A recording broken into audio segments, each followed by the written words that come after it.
I walked into that country club looking like someone they could dismiss, exactly as I intended. They saw a woman with worn shoes and quiet posture, someone grateful just to be included in their polished world. They didn't know I was the reason their ceilings hadn't collapsed, or that the reputation of their beloved institution was balanced quite literally on signatures I had quietly delivered from the shadows. They thought they were evaluating me, but I was the one conducting the inspection. The most dangerous person in any room is never the one performing power, it is the one who has already learned how to live without permission. I let their assumptions do the talking long before I ever opened my mouth.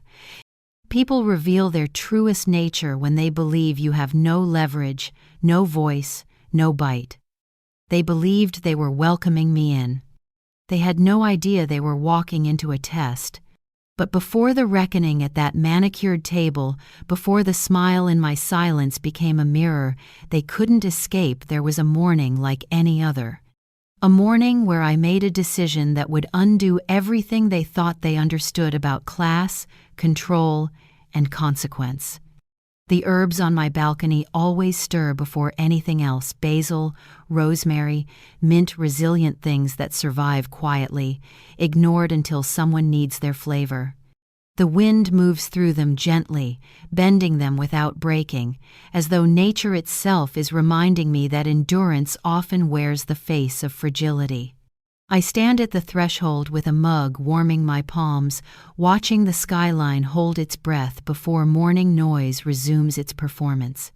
In this hour, the city has no costume. It is bone and weight and structure, stripped of spectacle. Inside, the kettle settles into silence behind me. I return to the table where my laptop glows faintly with blueprints and load paths, the invisible spine of the city. They call me a supply clerk. It is easier that way. Invisibility is a quieter form of leverage. People show you their true ethics when they believe you are beneath consequence. My phone buzzes once, a message from Elena. The tone reaches me before the words do. Dinner with Ethan's parents. Private dining room at Hawthorne Glen. Please dress nice. Not an invitation, a precondition. I set the phone down gently. Not with offense, but with recognition. I have been in this place before, not the restaurant, but the posture, the people who dress their hierarchy in charm, the ones who pity instead of greet, who evaluate rather than meet. I close the laptop. The decision arrives fully formed. I will not arrive armored. I will arrive underestimated. People do not reveal their character to power. They reveal it to what they believe is powerless. Later, in the small thrift shop 4 blocks away, I select a cardigan with worn pilling and shoes softened by another woman's miles. Not a costume of poverty, a costume of irrelevance. Harmlessness is a mirror arrogance cannot resist leaning into. Back home, I set them on the bed beside my canvas tote. Beneath its stitched strap waits my engineer's stamp: quiet proof, invisible authority. When I arrive at Hawthorne Glen, the valet ignores me for the sedan behind, and the hostess redirects me toward the service corridor before I correct her gently. I walk through polished halls designed to intimidate and feel nothing. They believe they are the ones with the vantage point. They are already on display. Inside the private room, Graham and Beatrice sit with the confidence of people unaccustomed to being unseen. They mistake posture for power. They mistake wealth for merit. They mistake silence for inferiority.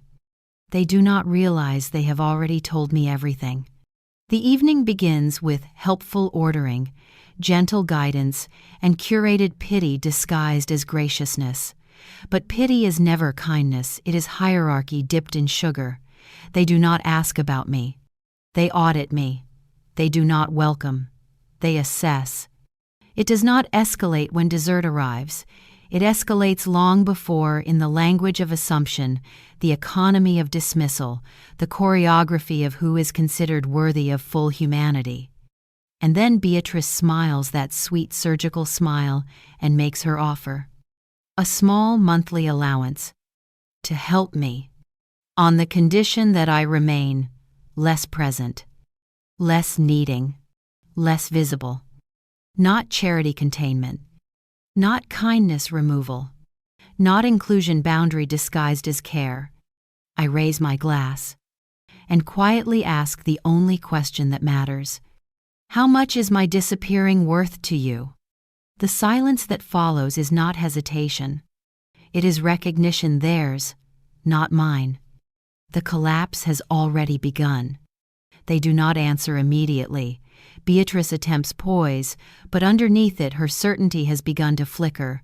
She thought she was offering pity downward. She is beginning to realize she was revealing herself upward. We only meant to spare you difficulty, she says softly. Whose difficulty? I ask. Graham clears his throat the way men do when they feel order slipping. This is being read unfairly. We simply want to make sure the children have space to build their future. By purchasing distance from mine, I reply. Beatrice startles slightly, not at meaning, at precision. She did not expect the blade to be so clean. She tries again, reaching for polished benevolence. We just don't want Elena or Ethan feeling financially strained by obligations. Obligations. The first naked word of the night. Not mother. Not family. Burden. You speak as if I will collapse the moment they look away, I say. No tremor in my tone. Only mirror. She softens her voice even further, the way people do when they believe they are rescuing their own image. We're thinking of the long term. Aging is unpredictable. It is not aging you are afraid of, I answer quietly. It is accountability for how you treat someone you assume cannot push back. The room goes still. The waiter returns briefly with a tray, unaware he is interrupting a social autopsy. Graham shifts, still clinging to the fantasy that he controls the proceedings by tone alone. You're being hostile. No, I say. I am being accurate. If I were hostile, you would know it. He looks away. Beatrice sits straighter, trying to gather dignity from posture alone. You could have told us who you are. You could have spoken to who I am first, I reply. Tiny fracture. Irreversible. She blinks. We were trying to offer help. You were trying to preempt humility. There is a difference. That lands. Not loudly. Correctly. The air shifts. The center of gravity moves. They still believe this can be salvaged. They do not yet realize it has already been documented. A quiet murmur stirs at the far end of the dining floor, patrons greeting someone of standing, not wealth standing. The manager enters, head angled toward the trustees. And then he turns toward our table. Not toward them, toward me. Miss Ibarra, he says with a slight bow of respect, the board is nearly ready for the announcement. They wanted to confirm if you prefer to join them on stage or receive recognition from your seat. Silence detonates without sound. It ripples through Beatrice first, the look of a woman realizing the stranger she pitied outranks her world. Then Graham, the cold flicker of understanding. This is not the powerless guest. This is the infrastructure. I nod once. From my seat is fine. Of course, the manager smiles. The board asked me to extend their thanks again for ensuring the North Wing didn't suffer a catastrophic closure. Your intervention saved more than a building. He leaves. And with him, every illusion of hierarchy they thought was solid. Beatrice freezes.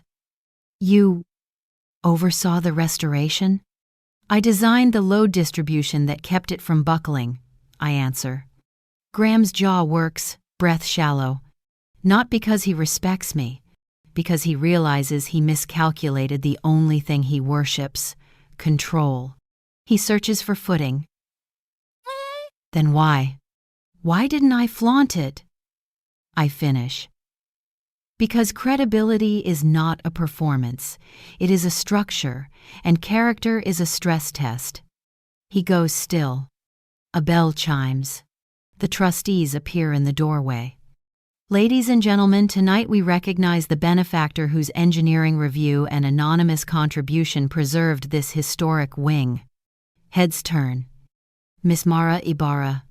The applause rises. Not polite.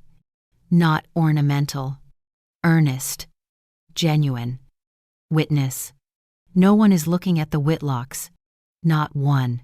Beatrice goes rigid, breath fragile and thin. Her power was never power, only assumption, and assumption just suffered collapse.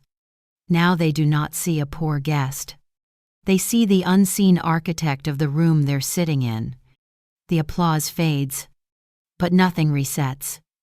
Because some things, once revealed, cannot be covered again.